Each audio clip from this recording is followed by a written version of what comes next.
Hello guys, welcome to a new Harry Potter video, where we gonna talk about 10 things Harry Potter wizards can do without their wands, so without wasting any moment let's start the video.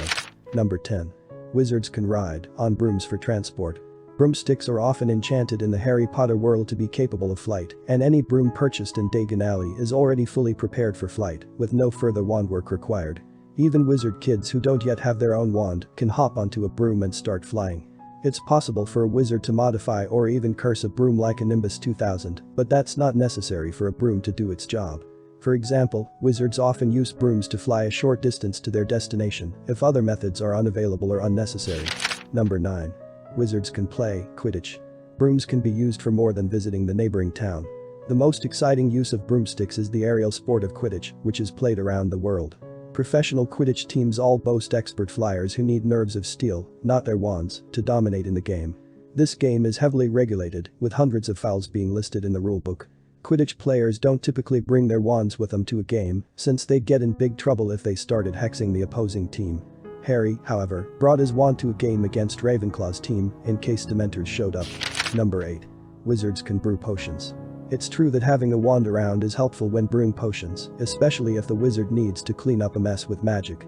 Still, it is 100% possible for a witch or wizard to concoct a fine potion without their wand, so long as they have the right materials. The wizard can use scales, small knives, and other gear to prepare potions ingredients on a chopping board, then add them to the potion as per the instructions, and stir if necessary. Some potions call for a reduction in heat, which may call for a wand, but perhaps others do not. Number 7. Wizards can use the Floo network. Brooms are just one of several ways the wizards in Harry Potter get around, aside from simply walking somewhere. Wizards can use Floo powder and toss it into a fireplace to enchant the fire inside and open up the Floo network. It's like a series of interconnected portals. The wizard may then state the name of their destination and step into the fire. If the destination has its own fireplace connected to the Floo network, the wizard will soon arrive there and can return the same way. Mr. Weasley, for example, helped Harry use Floo powder in the series to great effect. Number 6. Wizards can perform Occlumency. The world of Harry Potter features mind reading, a type of magic known as legilimency. For example, Lord Voldemort makes heavy use of legilimency to manipulate and intimidate people, and Severus Snape even used it on Harry to show him how it works. But there is a way to fight back. An obscure but useful branch of magic, occlumency is the answer. With willpower alone, a trained wizard can block a Legilimen's spell and protect their secrets from their enemy, all without a wand. It does help to have a wand so the Occlumens can further distract the Legilimens, but it's not required. Number 5. Wizards can apparate and disapparate. Talented witches and wizards such as Hermione Granger know how to teleport without using a wand or even a magical item at all. This is one of the most useful types of magic a wizard like Harry could ever use, and 6th and 7th year students at Hogwarts can receive lessons from a trained expert. Brooms and Floo powder are useful, but not even they can compare to a wizard's ability to simply teleport at will, which can help them quickly return home or escape danger. The risk is that if the wizard's concentration is disrupted, they might accidentally split their bodies apart. That's known as splinching, and it can be serious. Number 4. Wizards can care for magical creatures. This is a branch of magic where a wand can be useful, but wands are not essential. Caring for magical creatures is the subject that Rubeus Hagrid teaches at Hogwarts, and he rarely uses his wand to get the job done. Instead, he uses his knowledge of magical monsters to look after their needs and train them. Students at Hogwarts can study, feed, and care for creatures such as hippogriffs, unicorn foals, thestrals, and even blast-ended scroots, though scroots were illegal hybrids that Hagrid bred himself. Taming a hippogriff calls for not a wand, but respect and understanding for the hippogriff in question. Number 3. Wizards can perform divination.